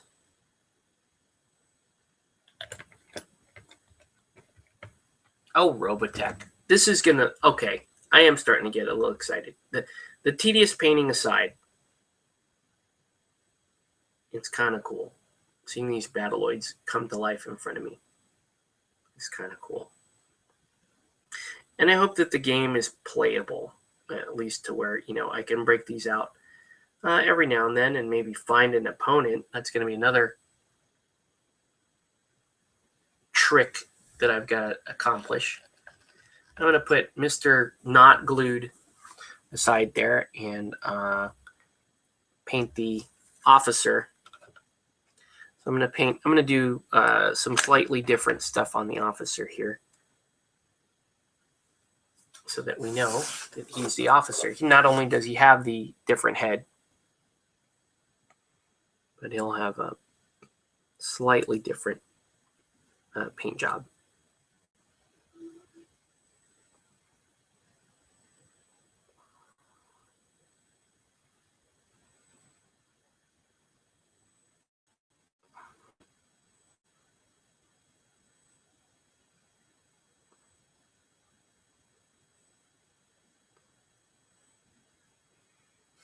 There we go.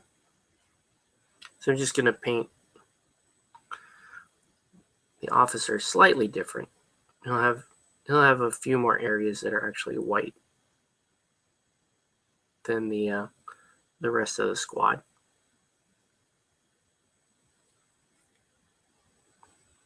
I don't even know enough about Robotech to know if the officers really do much except for maybe add an additional command point based on their statistic.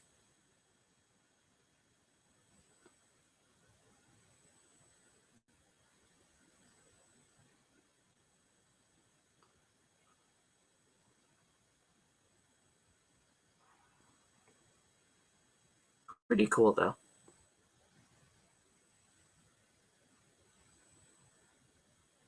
I should reload comments. Maybe we got another comment here. Let's do that.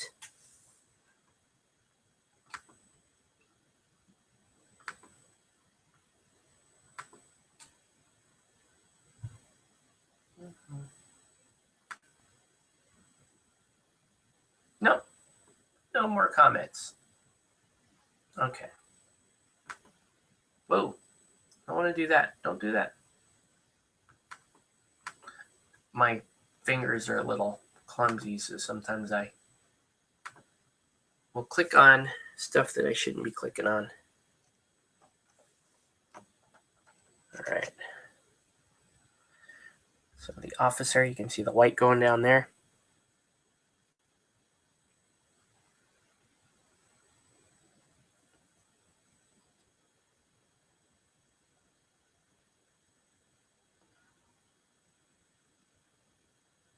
Mm-hmm.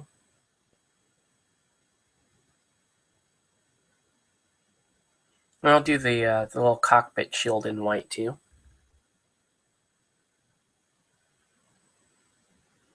Just for added identification here.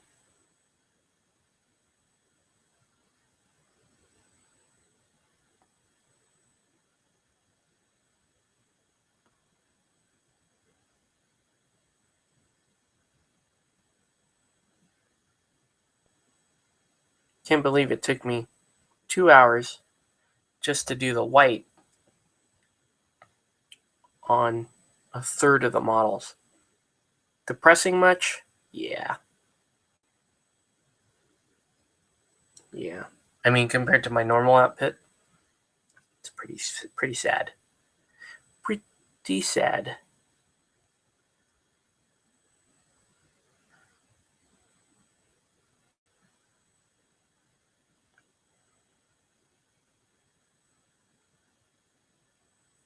Mm-hmm.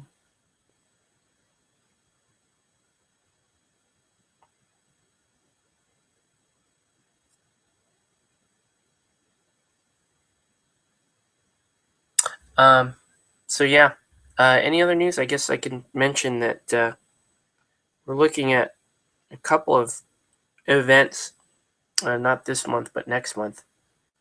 One is a kind of like a club cosplay event at a local bar in Fullerton. It's going to be February 1st. And this is going to be, yeah, like I said, it's going to be mostly a cosplay, like geek type of festival. And we're going to be doing some demos and gaming there for Ninja Division stuff. So that should be fun. And then end of February, I'd like to put together a Relic Knights tournament. not a Relic Knights tournament, a Helldorado tournament, because we haven't had a Helldorado tournament in some time. And I kind of just want to do one. I really do miss my Helldorado, and when I get the chance to play it, I'll play it.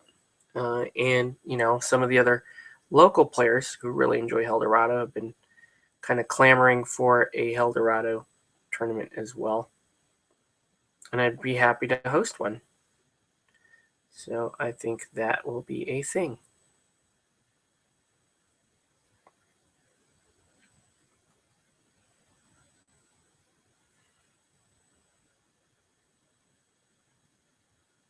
And this white is starting to lose it. Just too much of it at one time. I remember I painted a reverse Biel-Tan Eldar army. So the majority of the armor was white. And man, painting that got really tedious because I didn't do any airbrushing at the time.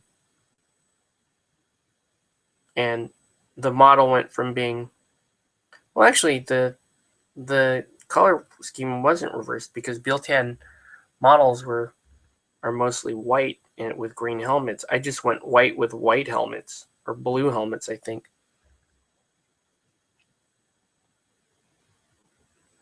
But I have a long history of painting white, starting with Eldar, High Elves, even like Retribution for Warmahordes.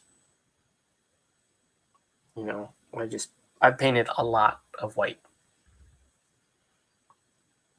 Because sadly, I really enjoy it as part of the regular color schemes that I pick. Just such a great complementary color, and when white is done correctly, it looks really neat. It helps highlight things on these models, like it's pointing us. It's a very sharp contrast to this brown, which is really more of like a beige.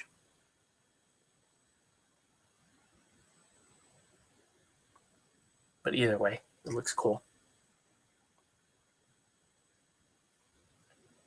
I'm wondering if I should do the shoulder pads white too, just to further differentiate our officer here.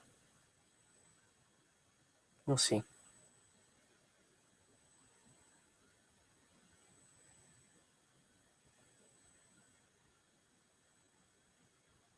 Really glad you guys popped on and just gave me a little viewership. Thanks for popping on and saying hi.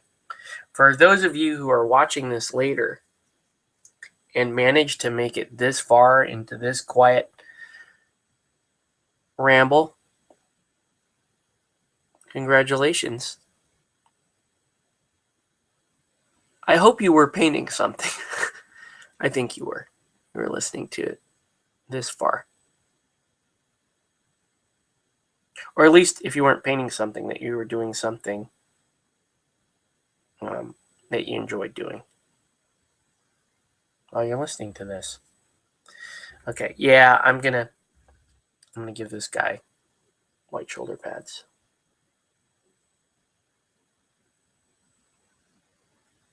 So he's clearly the officer.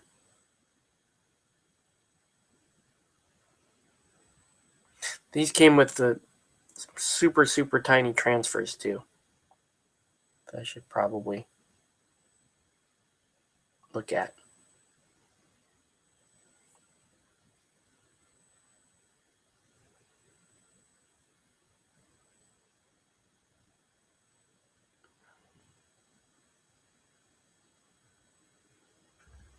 Lots of flash still on these models.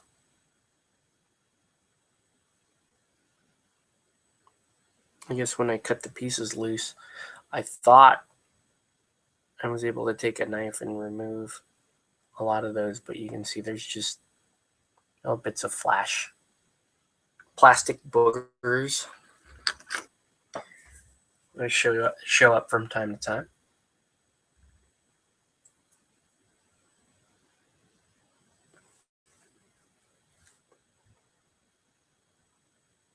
Yeah, kind of bumming me out, the fact that I could have had a nice looking anima model done in this amount of time. Instead, I painted white ad nauseum and didn't finish any of the 9 models that we worked on tonight. That is a sad day for Play It Painted, folks. But never fear, we will continue to paint until this stuff is all done, and we can enjoy looking at it on the tabletop.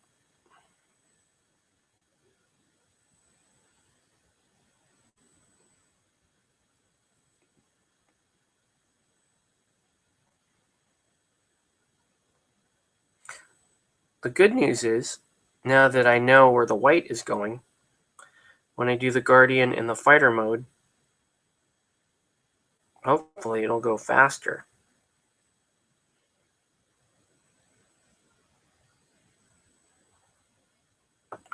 And this edging is just super tedious. Super, super tedious.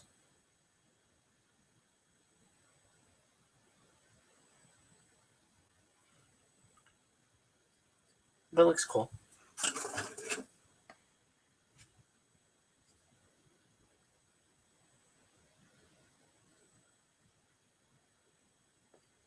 Oh, geez. Just made a ugly mistake right there. I have to clean that up. There we go.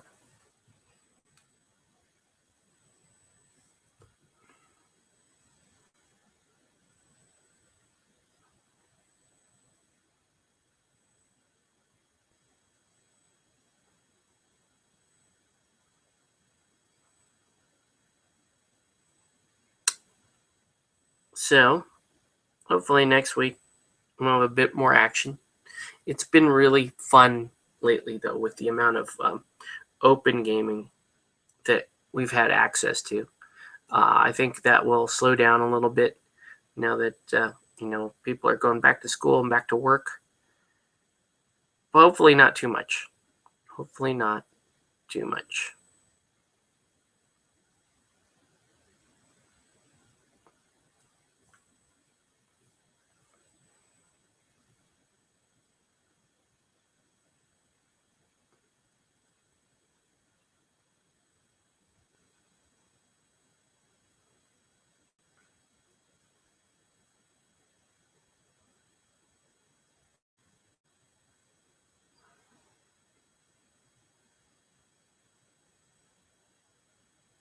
All right.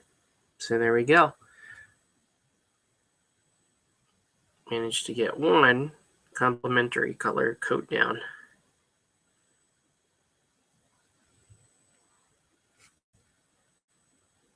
Hopefully the rest of these models should go pretty quick, because it's really just get the white down, get it to hide, and then I can paint all the black parts in, and then it's just,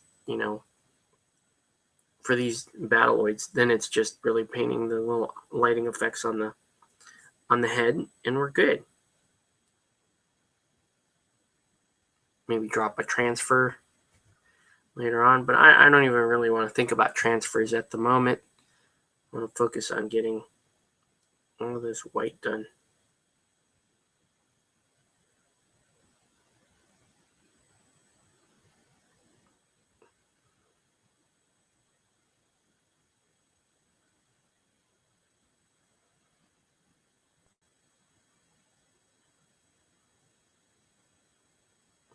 And I painted at a fairly brisk pace here as far as getting coverage, but there's just so much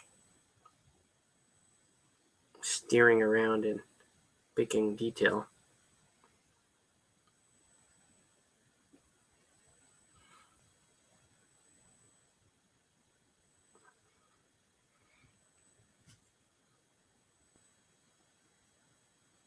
We are just about done. So close, I can feel it. I'm so close. Feel that we're almost done here.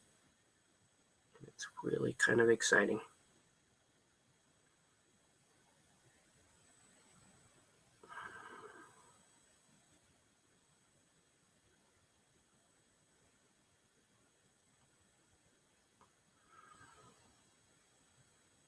I want to thank you guys again for watching.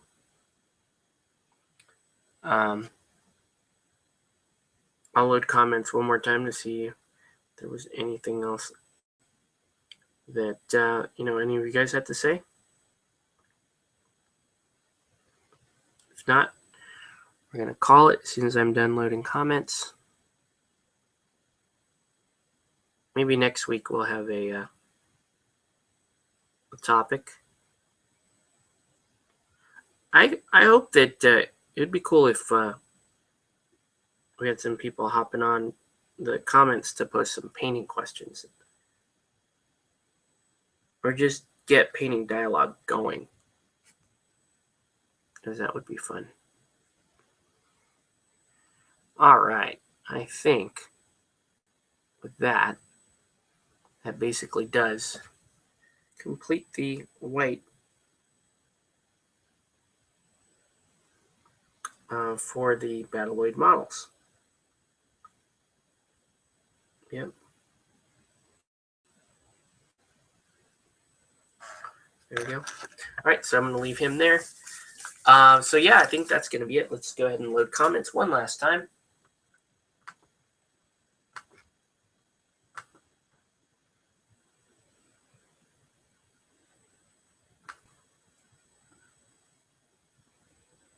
All right, that's it for comments. Want to thank everybody for watching. Hopefully next week we'll have a little bit more energy here. Thank you for bearing with us tonight. And I'm sure that there's some parts where I pretty much lost consciousness. So watch the playback and enjoy. Anyway, thanks everyone for watching. We'll catch you on the next one.